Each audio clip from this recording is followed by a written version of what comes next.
Good evening and welcome.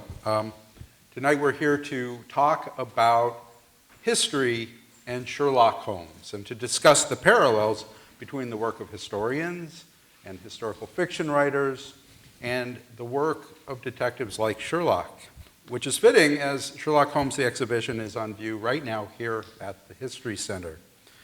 I'm really excited to have this opportunity to chat with our guests. Like many of my colleagues at the Minnesota Historical Society, I got into this field to have great conversations about history and to educate the public and to connect to our shared past to our present. And I'm honored to moderate this discussion tonight. And so I would like to welcome our two speakers. To my right, to your left, is Larry Millett. Larry is the author of 20 books, including 9 mystery novels featuring Sherlock Holmes and the St. Paul detective Shadwell Rafferty.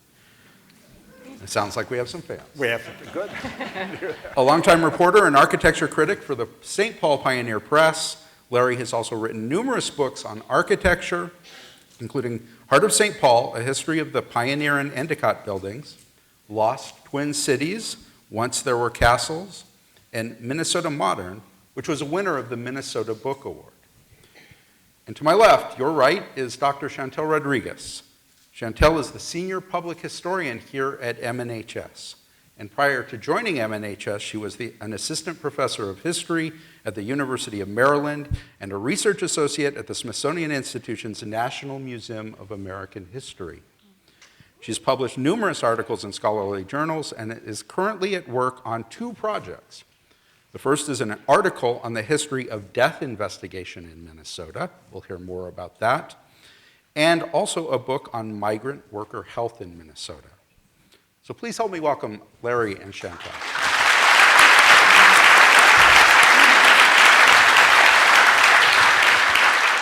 Chantel, Larry, we're here tonight to talk about the work of historians and the work of detectives. And weave into it the mystique of Sherlock Holmes.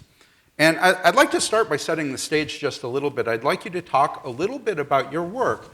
Both of you are here because your work has in some fashion a connection to the world of Sherlock Holmes and to Arthur Conan Doyle. And so, Chantelle, I'd like to start with you. Can you tell us a little bit about what you're doing right now and how it relates to our topic for this evening? Yeah, sure. So the research that I'm doing is really focused on exploring the Hennepin County coroner's office, which is now known as the medical examiner's office, exploring that coroner office development as well as how its development impacted death investigation in Minnesota. And I sort of came to this topic and was interested in this topic after I visited the Sherlock Holmes exhibit in Miami. And as I was walking through the galleries, I was just sort of blown away by the history of medicine portion of the gallery and how Sir Arthur Conan Doyle had been sort of inspired by the changes that were happening in the medical school at Edinburgh.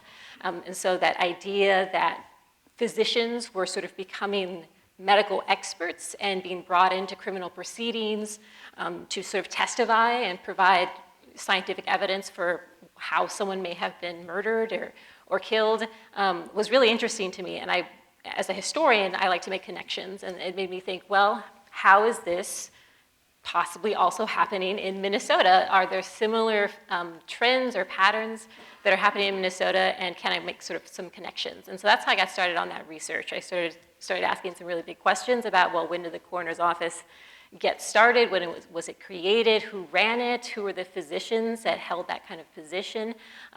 And sort of that research took me into a lot of different records and archives, which I'm sure we'll talk about in just a second. But that's the connection between Sherlock and my research, was that I was kind of inspired by what I saw in the Sherlock's history and the context that produced it, and it sort of led me into what I'm learning as the research is ongoing, is that there's actually a lot of connections between what was happening in Victorian London with physicians and death investigation and the coroner system, and what was happening in Minnesota, that there's a lot of connections there, although clearly what happened in Minnesota was unique to this space and location. Well, great, thank you. And maybe you can talk a little bit more about what were those connections between the world of Arthur Conan Doyle and Sherlock Holmes and the world of death investigation here in Minnesota? What what was going on in the medical world, what was going on in criminal forensics at the time. Right, so for those of you who are Sherlock fans, you probably know a lot about this already, but in Victorian London, so the end of the 19th century, they're facing really big changes, right? There's large numbers of immigrants that are coming into the town, which means that there's larger urbanization, more people, more buildings being built. There is big issues around crime. Police start sort of growing, and so that's where you get sort of Sherlock Holmes and this notion of needing detectives to solve some of these crimes that are happening. And those same kind of big picture trends are also happening in Minnesota in the late 19th century. We have a rise in immigration. More and more people are moving into the cities, and they need somewhere to live. There's issues with public health, and the streets are dirty. Crime is starting to rise. The police in St. Paul and in Minneapolis are struggling with all of these sorts of issues. And so all that sort of similar patterns that are happening in both Victorian London and in the Twin Cities are leading and pushing this sort of larger intellectual movement amongst physicians to start using their medical expertise in ways that can be helpful to these criminal proceedings. Great, thank you. I'm going to turn to you now, Larry. All right. These two threads are so fascinating for me because, on the one hand, Chantelle is a historian working with the historical records, and Larry is a trained historian, but who also delves into historical fiction, and particularly the world of Sherlock Holmes. So tell me, Larry, a little bit about your work. What got you into writing about Sherlock Holmes, and how did your training as a historian help you with that? Well, I got into writing about Sherlock. I always tell a story that I was at the St. Paul Pioneer Press as a ink-stained wretch, one of the many there. And my friend John Camp, who better known as John Sanford these days, wrote a mystery novel and made a lot of money. And I thought, well, I can try the same. Well, he made a lot more money than I did, I'll tell you that. But I have always been interested in history, going back to my days as a kid, and I thought if I'm going to try my hand at a mystery novel, maybe it'll be an historic mystery novel. And so one thing led to another, and my first book was set up in Hinckley during the forest fire of 1894, and at some point it occurred to me, why not bring Sherlock Holmes to Minnesota? And so that was really the start of the series, and my first mystery novel came out 4 years after I had completed Lost Twin Cities, when I had done 5 years worth of work on that. So it was kind of a nice break from that sort of work, and I enjoyed it. I found that I enjoyed it, and I've kind of toggled back and forth ever since. Right. And you are a trained historian. You've written extensively about architecture history. I have. What did that sort of historical sensibility bring for you in terms of writing novels about Sherlock Holmes? Well, it brought a lot, because if you're writing historic fiction, as I am, you're looking to create a background for your characters that, is not necessarily 100% accurate, but that is one that fits in with the character and the nature of the time. So when I was writing my first Sherlock, I spent a lot of time digging into the history of the Hinckley Forest Fire. And there had been other historians who had done that. And I found that to be really interesting, and I was able to work it in. And that's what I've done with all of my mystery fiction. I sort of wear two hats when I'm doing that. I wear the fiction writer hat, but I do also wear the historian hat because the two are so intermixed in what I do with those kind of books. Well, good. Well, like Sherlock Holmes, both of you as historians gather evidence, and you make observations, and then you communicate those observations in different ways. And I'm wondering if you can talk a little bit about your process for researching Chantelle about the medical examiner's office. What kinds of evidence do you bring into this as a historian? Yeah, it's a great question. And I think that a lot of people think that historians work in these small, dark caves by themselves, and they're just this lone wolf doing research. And that can be true sometimes, but at the History Center, at least, a lot of the research that I've been doing, I took on my own, but I also had help. Bill as well as Lizzie, whom I think many of you just met in the presentation portion, have helped do some of the research in places that I have been unable to access. So I thank them for helping me along the way. And so a lot of the sources that I end up using for this, anytime I start research, you have to figure out what exists already, what's been published. So I start with my secondary sources. Go to the library, use your key terms, death investigation, coroner's office, and see what kind of books have been written. Kind of look through those and then figure out from there, okay, what's been written and how can I contribute to that conversation as a historian? And then that leads me to, well, where do I find these records? And that was actually an odyssey for me. I had to, I started at the state archives and, can I look at the Hennepin County medical examiner's records? And they said, well, we have some, but not all. Why don't you contact the Hennepin County Museum? So I talked to them. Well, we don't have those either. Okay, well, who do I talk to next? Next thing I know, I'm at the medical examiner's office trying to get more information, and Dr. Andrew Baker, who I believe is here somewhere, was happy enough to talk to me and give me some more information and point me in a different direction to find more sources. And so the sources here are whatever official records were produced by the coroner's office, as well as any kind of census records that might give me information about the coroners or physicians, newspaper articles. Oftentimes newspapers were, as you might imagine, like today, will publish and write articles about the latest crimes and the murders, and they're following along with the trials that are happening. So those have been really helpful to sort of flesh out and figure out how to write this history. So you ask questions and you gather evidence. Is that the same thing as a historical novelist? Yeah, pretty much. I don't do as deep a dive into history as Chantelle might do for an article she's working on or a book she's working on. I tend to spend a lot of time starting out by looking at photographs, historic photographs, to give me a sense of whatever place I'm writing about, whether it's St. Paul or somewhere in outstate Minnesota or Chicago or whatever.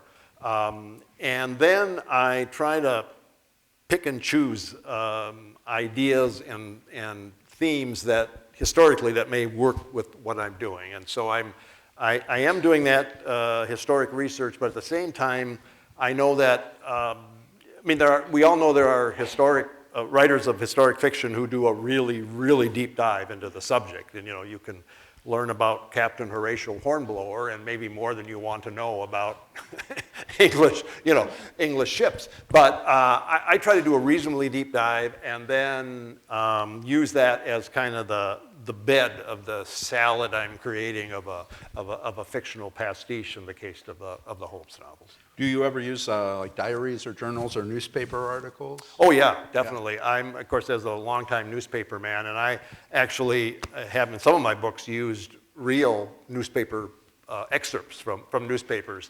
And then I've used like 3 paragraphs down is a completely made up one, and then I let the readers decide which one may be true and which one isn't.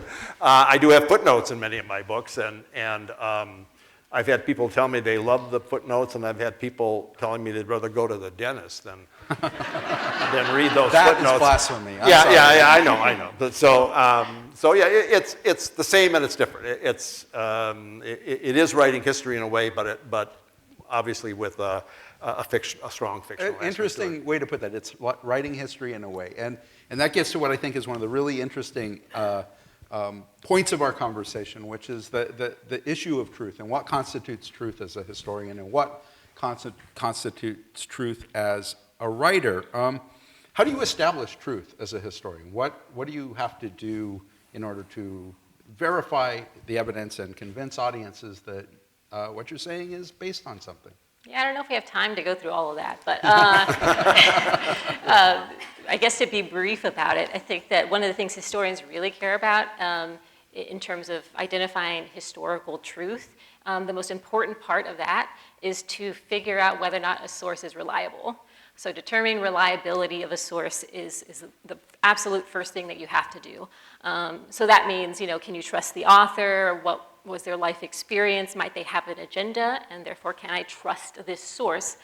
Because then a historian has to analyze that source and pull out information in order to create their evidence. And consequently, then we have to make sure that that can produce some sort of historical fact or historical truth, so to speak. And So that's a very difficult process. And oftentimes, historical truth, as pulled from one piece of evidence, isn't enough, right? You need multiple sources to sort of corroborate in order to actually determine any kind of historical truth. And then the frustrating part sometimes about being a historian is that you have to accept the fact that whatever truth you've determined is provisional. Yeah. It could change because of the fact that, not that history changes, but that sources come to light that weren't there before. And so that's not a straightforward answer to your question, but that importance about reliability, about making sure that you can corroborate and look very closely at your sources is really the key thing to be an historian. Larry, hearing Chantel say that makes me jealous that I'm a historian and not a novelist. Yeah. Well, I do get to lie, which is, kind of a nice deal for me. Some people think it's my journalistic training, but I deny that. But I do, it is different. It's obviously, it's sort of like when you go into a courtroom and they say, beyond a reasonable doubt. Well, hopefully as an historian, you're trying to establish the facts in the story, although no historian ever establishes them beyond a reasonable doubt because things change. But you really are trying to hold yourself to a high standard. What I do is I do try to hold myself to the standard of being accurate to the extent I can in my setting and my backgrounds and all of that. And I include real events and real people in some of my stories. But I'm playing around, I'm honestly playing around with history, putting fictional characters in there to do certain things that didn't really happen. So I do have more flexibility, and I enjoy that. That's kind of why I've gone back and forth. When I get tired of writing history, I was like, okay, let's make some stuff up. Well, I have to say, I am just insanely jealous about that. But I do also have to say that what both of you have in common is the craft of storytelling, right? Absolutely. Just because you might have to be faithful to different kinds of sources of evidence doesn't mean that you can get away with telling an engaging story. And so how does storytelling play into the work that you do?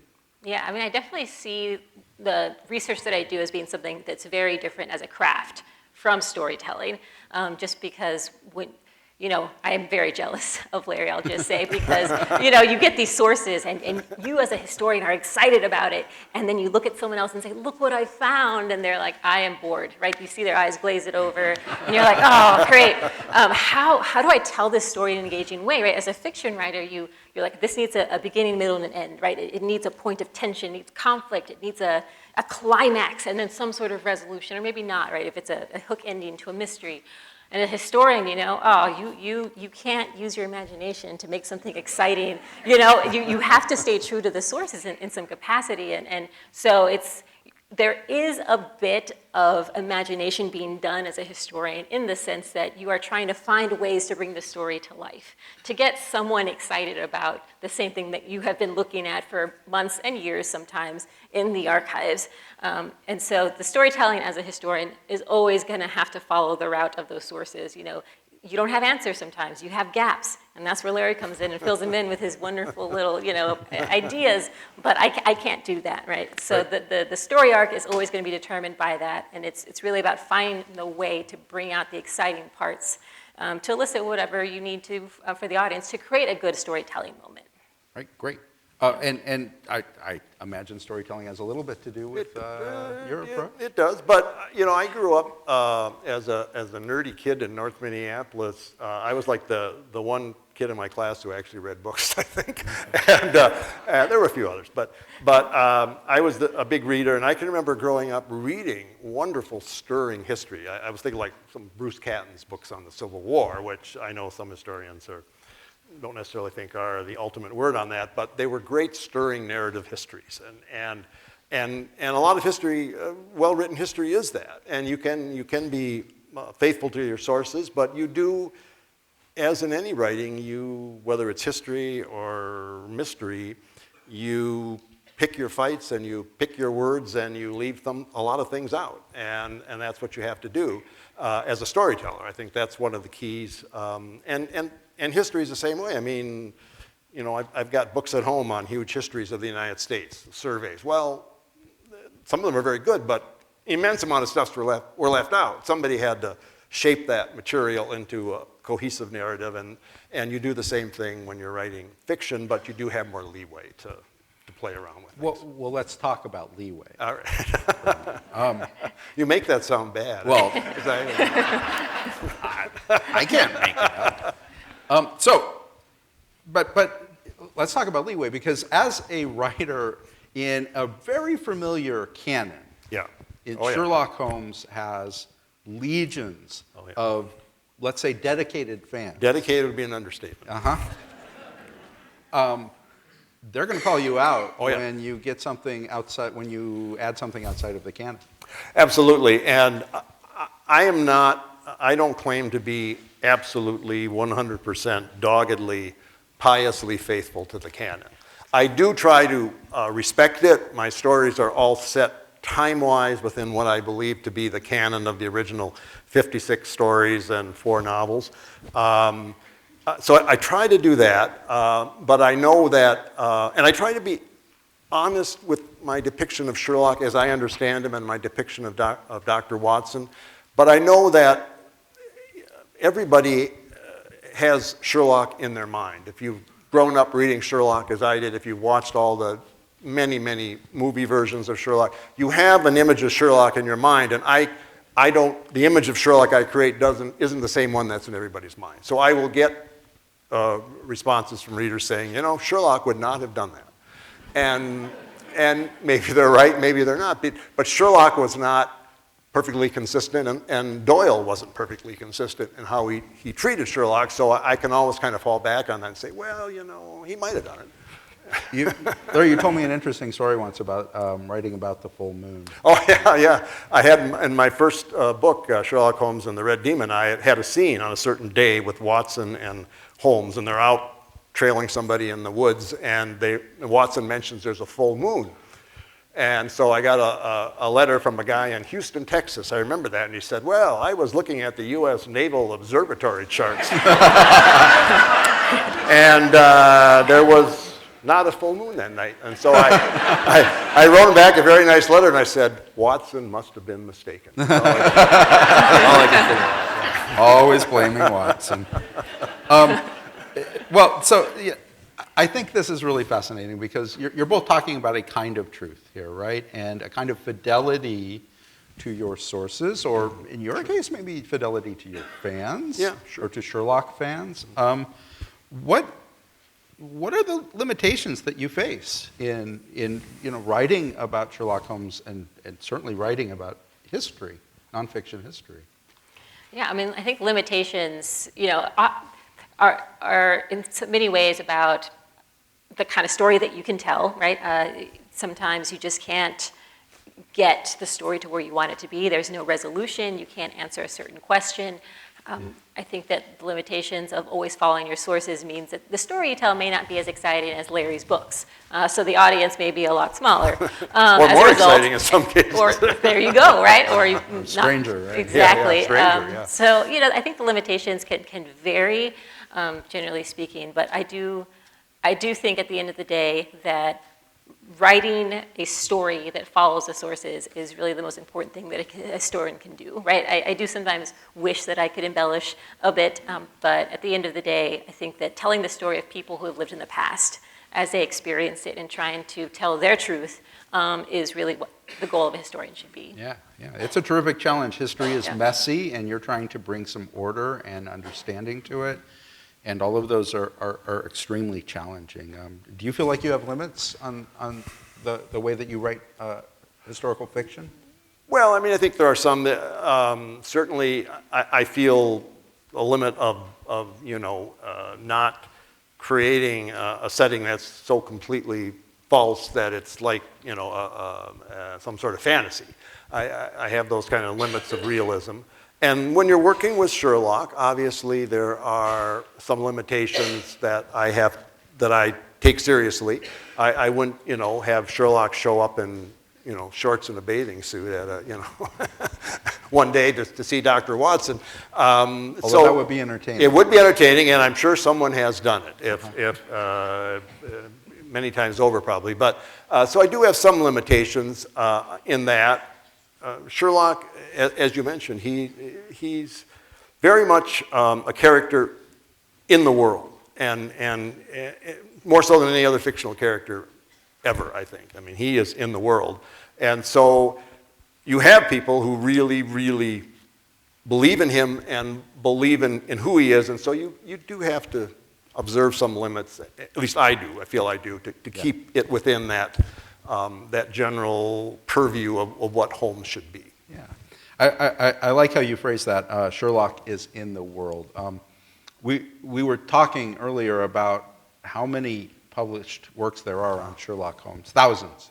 The University of Minnesota Library Sherlock Holmes Collections has something like 60,000 items.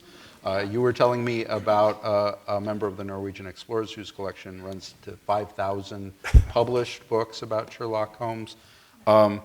This is a really big fascination. And I'm hoping, Chantel, you've taught as a historian about Sherlock Holmes. Why are we so fascinated with this guy in his deerstalker cap and his pipe? Yeah, definitely. That's also a very huge question as to like why we continue to love Sherlock Holmes. I mean, I think one of the things about Sherlock Holmes as a literary figure is that he really is able to, he can capture the anxiety of any kind of historical moment or reflects the anxiety of a society at any given time. And so when Sir Arthur Conan Doyle wrote Sherlock Holmes in the late 19th century, there has to be a reason that it resonated with people.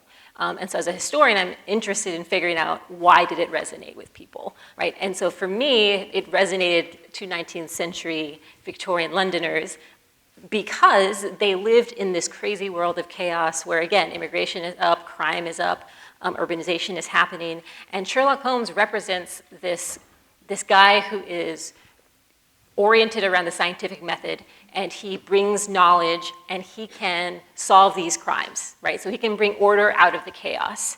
And I think that resonated with a lot of people in Victorian London, and that's what really helped them to be excited about Sherlock Holmes. And of course, he then becomes popular in the United States as well. As I mentioned, the United States is experiencing similar kind of trends. And so I think that's one of the reasons that people have been fascinated with Sherlock Holmes in the past. And then today, we could talk about other reasons, right? The ways in which Sherlock Holmes continues to resonate with different generations for different reasons. It kind of reflects it in that way. Yeah, so Larry, what do you think about the mystique of Sherlock Holmes? Why are we still talking about him 130 years later? I think there are a number of reasons, and these are all sort of tentative guesses. I don't proclaim to know, but first of all credit to Conan Doyle.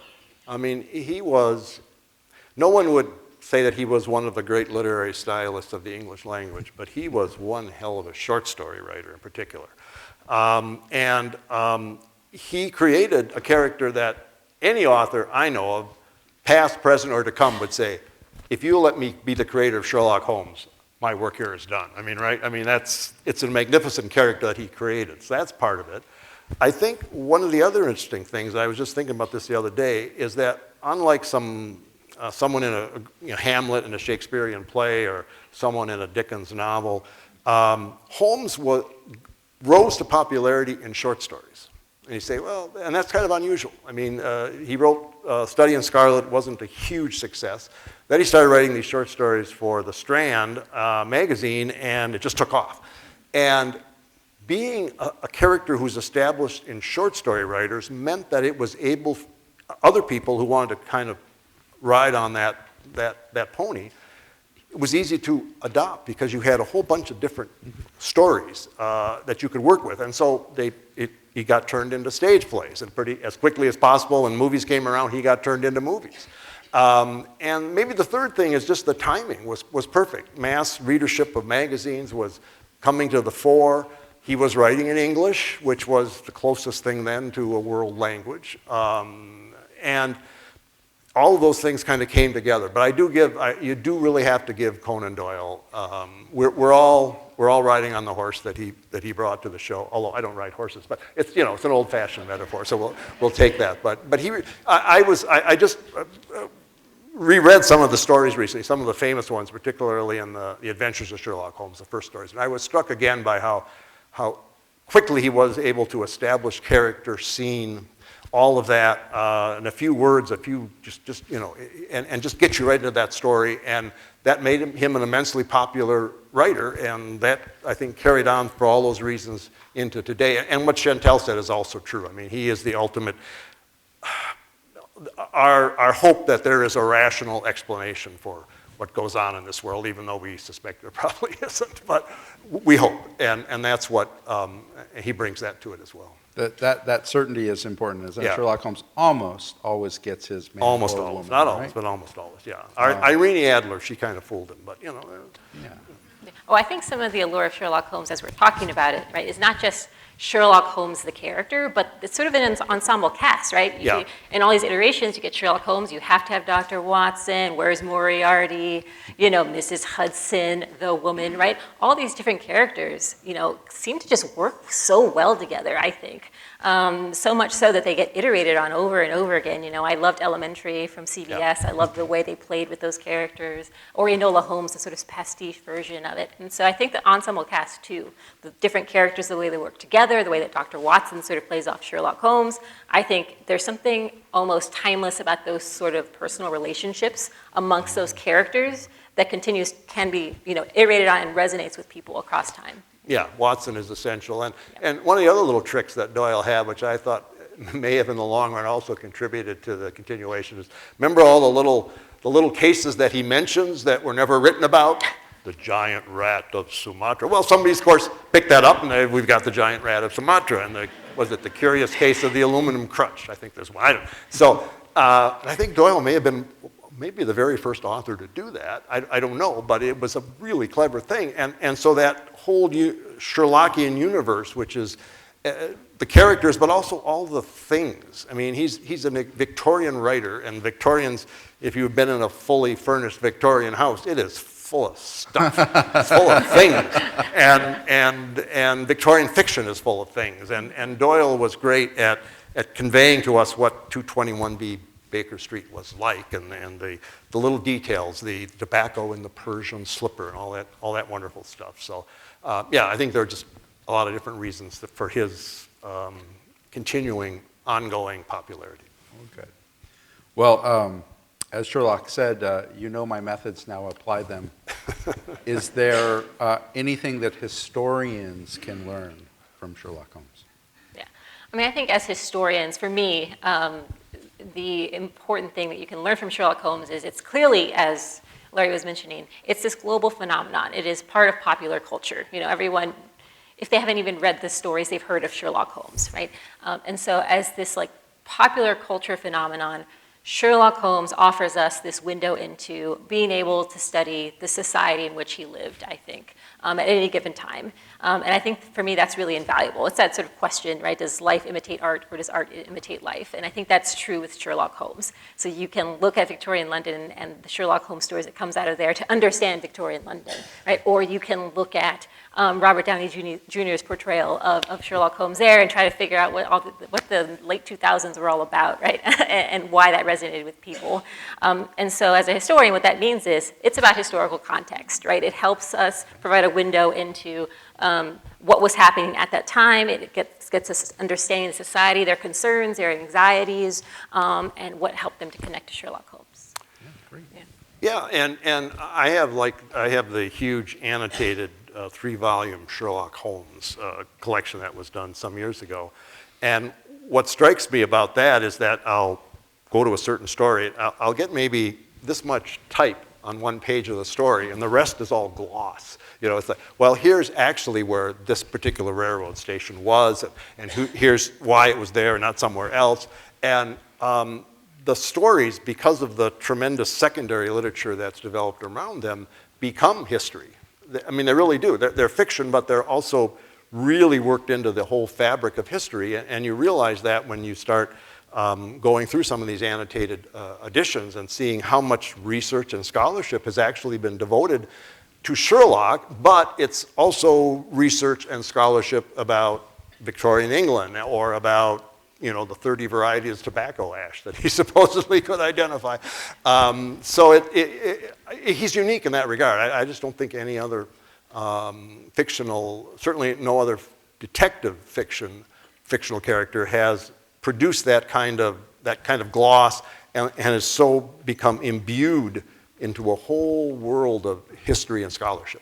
Yeah, I wanted to add too that I think historians, beyond just looking at historical context to understand society, I think when it comes to the popular culture element, you can learn a lot through material culture. So the University of Minnesota Libraries has the Sherlock Holmes collection, one of the largest in the world, and so many things have been made about Sherlock, not just the books, not just the pastiches, not just the movies, not just the plays. I mean, we're talking board games, comic books, anything you can think of, it's been created. And so now, as historians, you can go and look at these objects and try to understand, really from any angle, right? Where did this come from? How was it made? Why was it made? How was it used? And so that can also give us insight into history and the world of the people that created it and why they use it, or if you want to get into the manufacturing process, there's just so many ways that you can use these as sort of windows into history. I mean, yeah, exactly. And it's the idea of Sherlock Holmes is itself a great thing to study. I mean, when you think about it, it cuts across so many different lines, so many different disciplines, so many different people have gone into looking into that the idea of Holmes, that sort of meta thing, is very much part of the historical discourse now. Indeed, and to add my 2 cents, I think that Sherlock Holmes provides a model that very much parallels the work of historians as well, that he gathers evidence, he makes observations, he communicates his conclusions clearly, and then he revises based on new evidence. And so Sherlock Holmes' methods for historians really capture in a broad way the work that historians do. So he can be inspirational on a number of different levels. Yeah, absolutely. Do you have any final thoughts about what we should take away from this conversation, the work of historians, the work of Sherlock Holmes, the exhibit that is here this evening?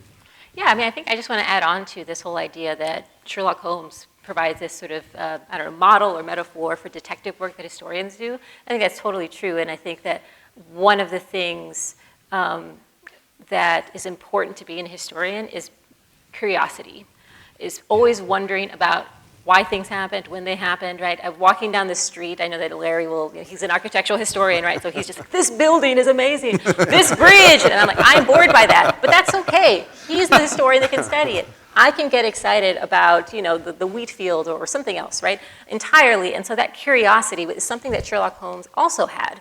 He was endlessly curious, and he was hungry for knowledge all the time. A particular kind of knowledge, to be fair, right? Yeah. A knowledge that helped him to solve cases, to understand forensic science and medicine.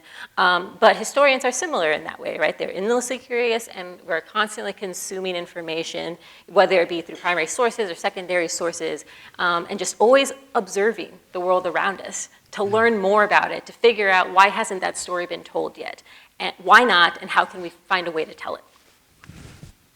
Yeah, I agree. And Sherlock, when you think about it, when you read the stories, he was all about really looking closely at the world, ultimately, as any good detective is. And I used to teach a class at the defunct College of Visual Arts. My teaching there did not lead to its demise. Besides that. Rumors notwithstanding. Yeah, rumors notwithstanding, yeah. Good phrase, yeah. Called Reading the City, and I would take these callow youth out into St. Paul, and I'd ask them simple questions like, well, why is the street 60 feet wide? Why is it not 38 feet or 58 feet? And why are certain types of trees here and not there? And why do we see a certain type of building here and not there? And a lot of them were like, oh, I don't know.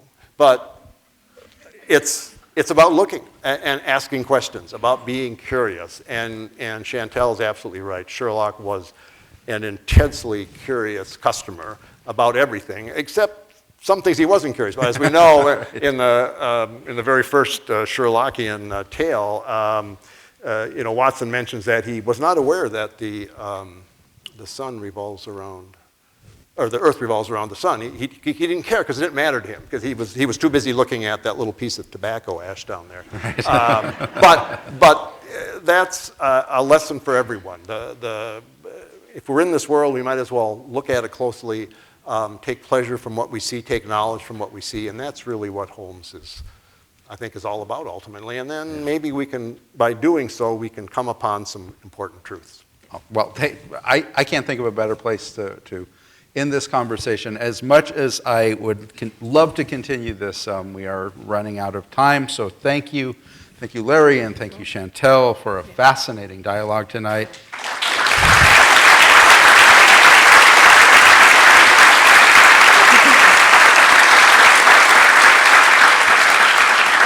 It is always a pleasure to have a conversation, and especially with an appreciative audience. So thank you all.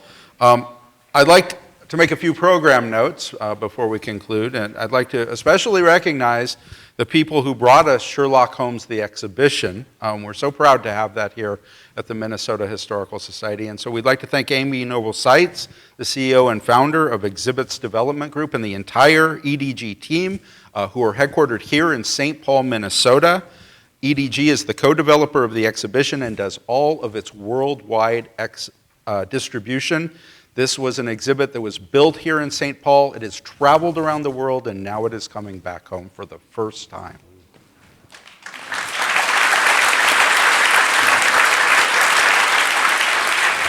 I've got a few more of these, so you may want to save your applause to the end.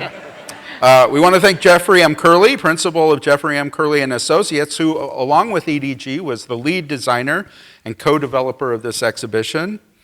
We also especially wish to recognize the Minnesota partners who made this exhibition possible, starting with our colleagues at the Sherlock Holmes collections of the University of Minnesota Library, who made many items from their collections available for this exhibit. So look for those. When you're going through, you'll see a lot of objects that come on loan from the University of Minnesota.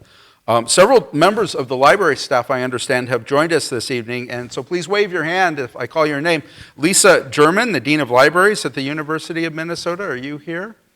Also, Tim Johnson, Curator of Special Collections and Rare Books and Curator of the Sherlock Holmes collections at the University of Minnesota Library. Tim, I might add, you recently received your investiture as a member of the Baker Street Irregulars in January of this year. So congratulations to you, wherever you are, and feel free to applaud.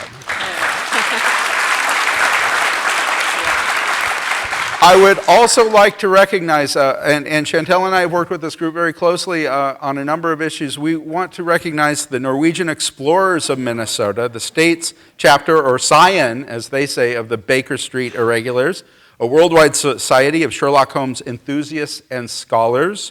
The Norwegian Explorers have dedicated their time and enthusiasm to help MNHS develop programs for this exhibit. So if you're a Norwegian Explorer here, thank you very much.